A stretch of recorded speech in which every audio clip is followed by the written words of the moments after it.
Hello, I'm Debs. This is Debs Make This Welcome. This is Friday Sews, the middle of December edition. I'm not going to say the Vlogmas edition, but the middle of December edition. Right, well, I thought I'd pop on and do a bit of a catch up because I have universally failed at doing Vlogmas. I have recorded some bits and pieces. I haven't done a lot of stuff, and when I haven't been doing the stuff, I've kind of wanted to just do the stuff and feel it, and it does change it. If you're trying to record things, it kind of changes everything about it. So kind of towards the end, I'll do a bit of a roundup of the things that we've been up to, and I'll put some pictures of the things if I've taken some pictures, and I hope that's okay. So let's get started. We'll start with what I'm wearing because that's part of a catch-up. So this is a Hive pullover by Ali Olson.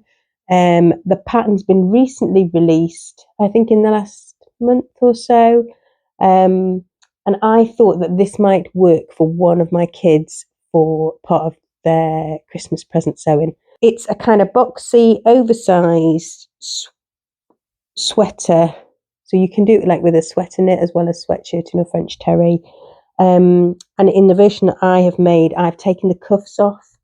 I have put a bottom band on it, but yeah, the idea was I would make this up in this.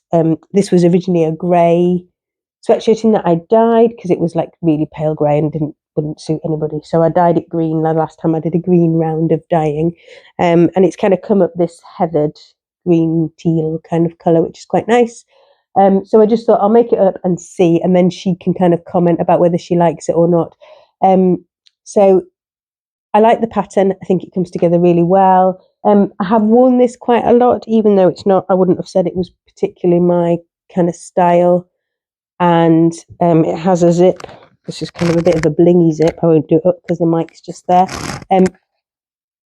When I showed this to daughter number 2, she says that she doesn't like the fact that this stuff kind of pokes in her neck, so she's zipping it up and then complaining because the top of it sticks in. Now you are supposed to interface both the inside. So the nice thing about this is when it comes open, you see like the right side because it's got a facing piece.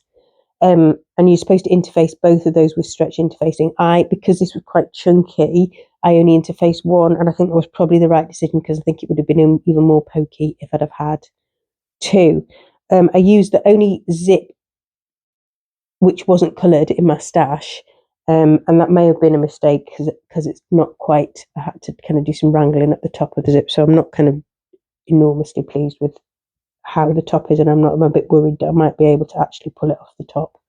But never mind, let's hope I don't. So I was going to make it, this was the plan for the real one, is this lovely French terry. This came from Northern Monkey Makes, and is a proper loop back. It's a really lovely kind of forest green colour. I'm hoping it's coming up the right colour.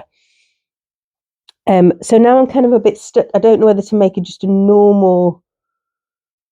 She's saying she wants a zip up hoodie, like a normal zip up, and I have the Stanton and the expansion pack, which I haven't made, but I'm a bit loath to make a brand new pattern at this point in the proceedings. So today is the 15th, I think, but kind of next week is quite busy, so I'm not sure about that. I'm also not sure about doing the Stanton in like a French terry. I think it would probably be better in a sweatshirting. So I might just steal this and make a Marlowe out of it for me because it's such a nice colour. But we'll see. So that was number 1 thing that I've made. Now, the other things that I've made are presents. So if you are in my family and you are watching this, please don't. So there you go. So they're only presents for my children. They're not presents for anyone more extended. So if you're more extended, you're all right.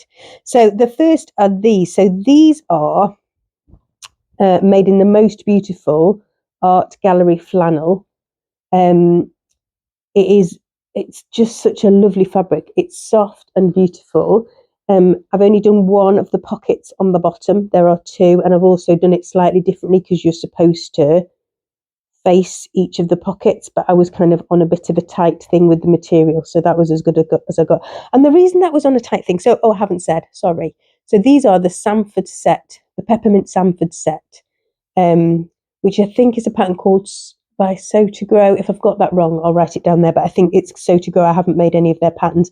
These are enormous. They're vast. So The ease, the amount of ease indicated on the pattern is not as much as appears to be in the reel. And I checked my square and everything.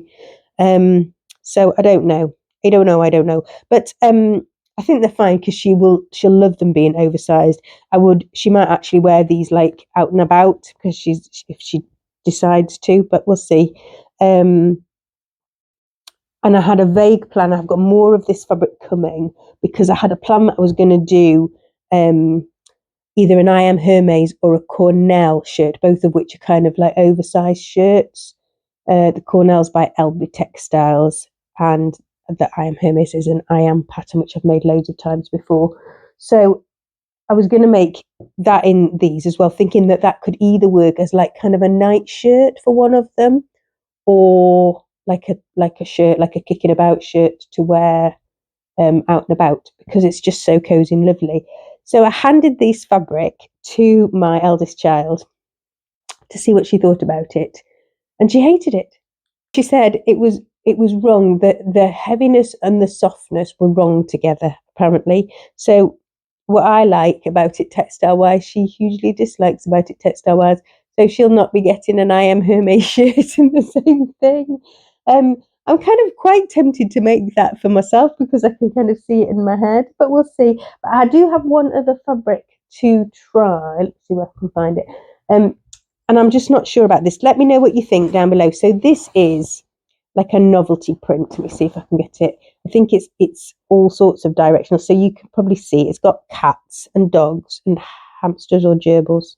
Guinea pigs and rabbits and all sorts. And I think this came from Fleureteurs as well, which Kaylee's having a pause on her shop, but she's a sweetie. She sells online and has some very lovely fabric. So this was originally going to be Jama bottoms for the big girl, but she tells me she doesn't need any more Jamas. She's got plenty of Jamas.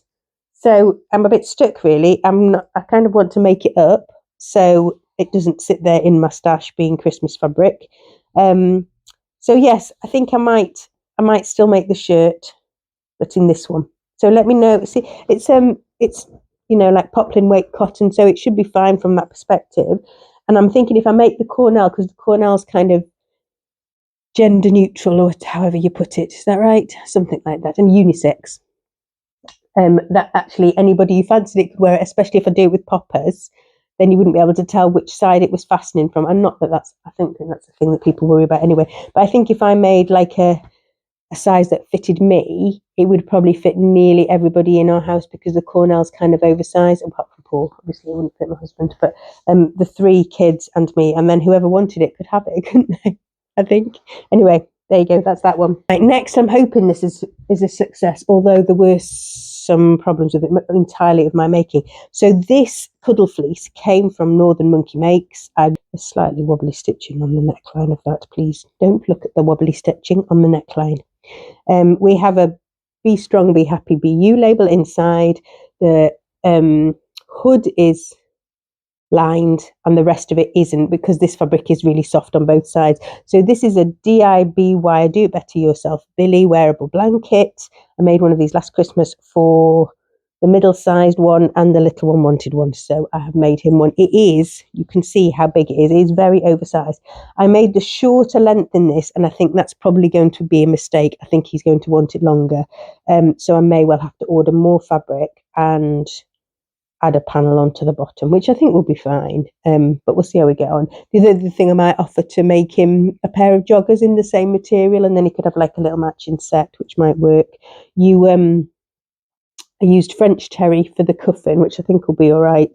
But I didn't have any ribbon that was a good match. But I thought the French terry that I did have was not bad. This fabric is really soft. It's obviously really polyestery. It got absolutely everywhere in my sewing room. I'm still picking up bits. It's been hoovered about 4 times. My sewing room is the dining room, I should say. So yes, our dining room is covered in bits of fluff. So yes, trying to do secret sewing in this house is normally a bit tricky. I do have another make, and I'd forgotten about this one, so I shall share it with you as it is. So this is actually a toile of something called the Eve dress by Stocks Patterns. This pattern was gifted to me for free, with no obligation to share. I think that's what I'm supposed to say. Somebody put me right if that's not what I'm supposed to say. I think it is. I've put on it some pigeon wishes buttons, and I made it in a cotton sheeting that I got from the Cone Exchange. This it's supposed to be a dress eventually, but I just thought I'll twirl the fit using, because I think I was probably going to need to shorten it. So what I did was to see is what I always do, which is I measured shoulder tip to mid waist and apex to mid waist, and the front seemed to be quite a good measurement. Obviously, I can't measure the back of me very well, and that probably is where my error is. So it does need to be shortened, as I should, as I would expect. It needs to be shortened, probably by kind of a couple of centimeters, but mostly at the back. I mean, it looks fine as it is. I just would like this part to be slightly shorter. So you can see it's got these lovely panels. So there are side panels underneath. Oh, there's a thread there. Sorry. There's side panels underneath the arm that come down. And this gives you like a really good range of movement at the sleeve. The pattern designer, Melinda, I think, and I think she's Lindy for short. I'm sorry if I've got that wrong. She's also put in the pattern, something called the reach sleeve, which makes sure that you've got really good range of movement, which has a different arm side. But I didn't do that on this one. I wanted to see what their standard range of movement, the sleeve with their standard range of movement was like. And actually, it's really, really good. I was really, really impressed.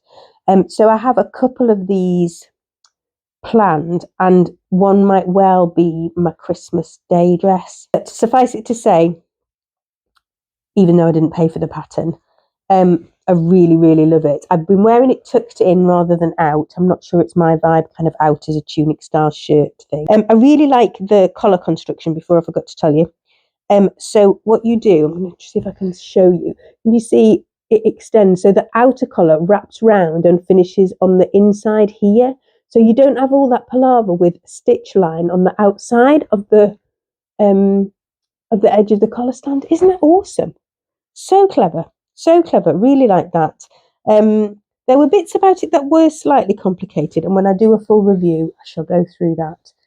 But for the most part, the instructions were awesome, and as I say, I really, really like the pattern. Sorry if you shifted, you were in front of the cupboard where the fabric that needs to get sewn up next is. So there's this one, which if you've been on this channel for a little while, you will have seen before. So I thought this feels quite Christmas Day-y. So I might make an Eve dress in that for Christmas Day. My other thought is I have some viscose from Rainbow Fabrics, which has very large cats on it, which I quite like to make a Tilly and the Buttons Lyra dress in, because I've not made a full one of those before. I think I'm possibly the only person in history of sewing not to have made that pattern. I tried the bodice out as a kind of hack from a sew up cycle thing. Yeah, and I think that would be relatively straightforward, so I'm quite tempted to make that, but we'll see. I seem to have, there's quite a lot of sewing plans going on there, and obviously we are on the run up to Christmas. That's it for sewing, so if you're not bothered for life stuff, you can go, but please like and subscribe and do all that good stuff for me. And I shall just put in a little 5-minute section about what we've been up to. So, I really love Christmas. I love everything about it. I love the hope and the excitement and the joy that comes with it. And stollen making class. So stollen is like a German fruited bread. So it's got yeast in it and you wait for it to rise and stuff. And then it's kind of wrapped around marzipan. I haven't made it before. It tasted incredible. If I've got a picture, I've definitely got a picture of it before it was baked. So I'll put that there. I'm not sure if we took one as an after, because you brought it home and then let it do its second proof before you put it in the oven. So if I might have one of somebody else's, but I'll put a picture in so you can see what I'm talking about. But it was really lovely. And I went to there with our middle-sized one, and I think she quite enjoyed it. It was really, really kind of her to come with me. And I really enjoyed it. It was a nice time. The other things that we've been doing, we had our church holds Forest Church once a month, as our kind of outreach thing. So I love that. I love being outside and having worship outside. And so the plan was for forest carols, but the weather had been so grim that we had to cancel and come from the forest into church, which meant the lovely brass band, who I might insert a clip of in a little minute if I'm allowed, were able to sit down and be warm for once, which was quite nice. There was stone art, and we made a stone art nativity, which was great fun. And there was lots of people. It was a great success, considering we'd had to kind of shift location at the last minute. We did go to a Christmas market. Oh, I have a little tale from that. So my daughter bought a pair of earrings. We walked down to town looking at all the stalls, and we went to see somebody that we knew who works in a bookshop, and got there and realised that she'd lost an earring. So she was absolutely distraught. We retraced her steps, with me praying all the way, thinking there's no way we're going to find this earring. We've come about a mile and a half, and there's like hundreds of people about and lots of leaves on the ground. We're never going to find this earring. And so we retraced our steps all the way back to the stall holder, and she was like, "Are you all right? What's the matter?" And Maria was like, "I lost one." And she said, "Oh, don't worry. Just choose another set. It's fine." Which, I mean, how lovely is that? And I said, no, can't do that. I'll pay for half of it or something. And she said, no, just give me back the one that, she's got left, and I can repurpose the beads. And so these were little tiny Christmas trees. I'll put a picture in. They've 96 beads going round in like a circle on a wire. So pretty, so pretty. And how kind was that? So Maria chose a different pair, bless her socks. And we set off to work, and I said, put them in your pocket. Don't put them in now in case one falls out again. And she put her hand in her pocket, and the other earring was there. Now, I have no idea. She definitely put them both in. But yeah, I'm claiming that as a victory. But there you go. But how lovely. So we got to give the second set back to the lady, and she got her original set. So the lady didn't lose out. She reaffirmed my faith in human nature, that she would be so kind as to offer her another pair when it was not her fault at all. And I think on the picture there's a name of the company, but the lady's name was Fiona, and yeah, she was very kind. So if you have an interest in kind of jewellery, I think she does hat pins and something else as well. She quite likes peacock feathers and a bit of sparkle, I think is her things that she likes. So yeah, pop on there and have a little look. So that cheered me up no end. So I think that's it. The Christmas tree is down from the loft. We haven't bought a real one so far, although that might change tonight. If we are going somewhere and I think that it might be interesting, I will try and take a little bit of footage. And the only other thing that I've done that's kind of vaguely of interest is I went into the Artizan shop. So you probably remember in summer I went to Peru with Artizan International to go and help with preparing a cafe area and to do a bit of teaching. And so I went into their local shop here. I did a little bit of a scan around, so I did take a little tiny bit of footage there, so I should put that in. So I'll link to their website down below as well. They do absolutely fabulous work enabling people with different abilities to undertake creative tasks so that those things can then be sold and allow them to earn a living. So it's kind of social enterprise. So I think that's it. I hope you are all enjoying this time and you're not getting too frantic. The lady in next asked me if I'd got my food shop in. I pointed out that it was another 2 weeks before Christmas, and so I hadn't got my food. I think it's less than that now, isn't it? It's about 9 days. But no, I haven't done my food shopping, and I think that's okay. I think we'll be all right. I think we'll manage to get a roast and a cobble together at some point. So I hope this run up to Christmas is going okay for you. I hope you are finding time to rest and replenish and do some making. If that's something that brings you joy, please do not feel like you have to make the whole family matching pyjamas. Lately in our house, it wouldn't work anyway because they wouldn't all like the feeling of the same cloth. But there you go. Take care and God bless, and I'll see you soon. Bye for now.